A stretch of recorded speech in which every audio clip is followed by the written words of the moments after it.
Pasensya na pala sa KBL dahil kumpirmado na ho ayon sa spin sources na si Renz Abando ay hindi na po babalik sa anyang KGC or sa kahit alin mang team sa KBL. Siguradong iyak ang KBL nito dahil si Renz po ay naghihintay na lang ng isang tawag sa Gilas at nakapag-desisyon po siya na dito na maglalaro.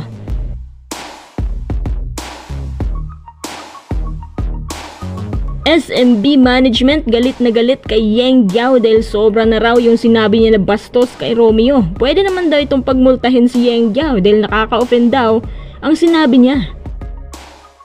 Bago tayo magpatuloy, kung nais mong supportahan ang aking channel, just click subscribe and share. Mga quiz, pa-follow na rin po ng aking Twitter account for more exciting updates. Sa ilang buwan na naging rumor ito na si Renz daw ay aalis na sa KBL, ay nakumpirma na rin sa wakas ng lahat ng sports website na hindi na siya babalik doon dahil si Renz ay may nakita na mas malaking opportunity para sa kanya, ang Gilas. Masayang balita ito para sa lahat ng mga fans niya na hinahanap lagi tuwing may international competition tayo. Kung babalikan natin sa mga hindi pa nakakaalam sa issue niya, doon po yan nagsimula nung hindi na siya na-renew ng anyang KGC. Nakakapagtaka kung bakit hindi na siya na-renew, gayong bumalik naman sa kondisyon ng katawan niya. Tapos itong KBL secretary at may issue pa sa mga Pinoy sa KBL at balak pang bawasan ng sahod nila. Nagkakalabuan ng kampo ni Renz at ng anyang at sa ilang buwang paghihintay namin ng reports, kinumpirma na rin ito mismo ni Renz na wala na siyang babalikan sa KBL. Kasabay nito, sinabi din niya na maglalaro daw siya sa Gilas. Ito ay ayon mismo kay Coach Tim. Kasabay din ito, may mga reports din kaming natanggap na nais pabalikin ng anyang KGC si Renz. Pero ito ay tumanggi. So ano, iyak ang anyang? Parang hindi lang ang team ang may problema, pati ang mismong liga din. Hindi rin maintindihan ni Renz kung bakit biglang nagkaganito ang anyang KGC. Kaya minabuti ni Renz na gawing pribado ang pag-alis niya para tahimik. Sino ngayon ang lugi? Mas lugi ang anyang dahil nabawasan na ngayon ang kanilang fanbase. At hindi lang yan, nabawasan din yung quality ng kanilang team. Alam mo naman ang KBL, wala masyadong athletic players. Halos umaasa lang sa imports. Ngayon na si Renz balik Gilas na, buti naman kung gano'n. Dahil sa palagay ko, pang warm up lang niya yan para maging handa sa pagpasok niya sa B-League. Hindi lang yan, dagdag exposure pa sa mga scouts sa ibang European leagues. Si Renz kahit walang KBL, hindi mamamatay ang career niya.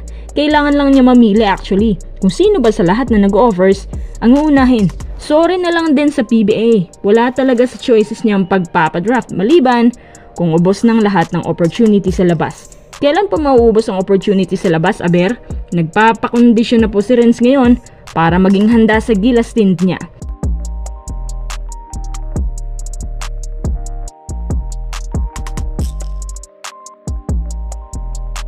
Tara, next update tayo. Akala ko tapos na to. Ang hindi alam ni Coach Yeng na galit palang SMB sa sinabi ni CYG kay Romeo na bastos daw ito. Ayon sa isang staff nila na sobra na raw ang mga sinabi ni Coach Yeng. Pwede naman daw pagmultahin si Yeng Guiao sa mga sinabi niya. Actually, naintindihan naman nila yung damdamin ni Coach Yeng na parang hindi daw siya ginalang ni Romeo at nasa coach na talaga yung tinatawag nilang ego. Lalo na sa mga kagaya ni Coach Yeng na matagal na sa liga at ito ang unang beses na nabastos daw siya. Pero sana wag naman daw yung pagsabihan si Romeo na bastos. Ang gusto atang mangyari ng SMB, pagmultahin na lang si Coach Yeng. Hindi lang dahil sa kaabig ng bibig niya, kundi sa lahat ng mga masasamang komento niya, especially sa kanilang player. Sa ngayon, wala pa namang sagot ang PBA Commissioner tungkol dito. Bakit daw kasi kailangan pang magalit ni Yeng Guiao? Kung sana hinayaan na lang. Hinala ng iba, baka pumusta din sa tinatawag nilang ending. Imbis na tama yung numero, abay napasobra dahil kay Romeo. Pwede ba yun? Yung coach nagsusugal, kung alam nyo lang kung ano ang unwritten rule or yung tinatawag nilang common sense rule na bawal tumira dahil lamang na kayo, hindi mo talaga maintindihan kung ang iniisip mo ay manalo lang at hindi ang damdamin ng kabilang koponan. Walang mali sa ginawa ni Romeo. Kung ikaw ay isang emosyonal na tao, magagalit ka rin gaya ni Coach Yeng. At tungkol naman sa bastos word na ikinagagalit ng SMB, siguro nasabi lang ni Coach Yeng yun sa sobrang galit na nai-sweep sila.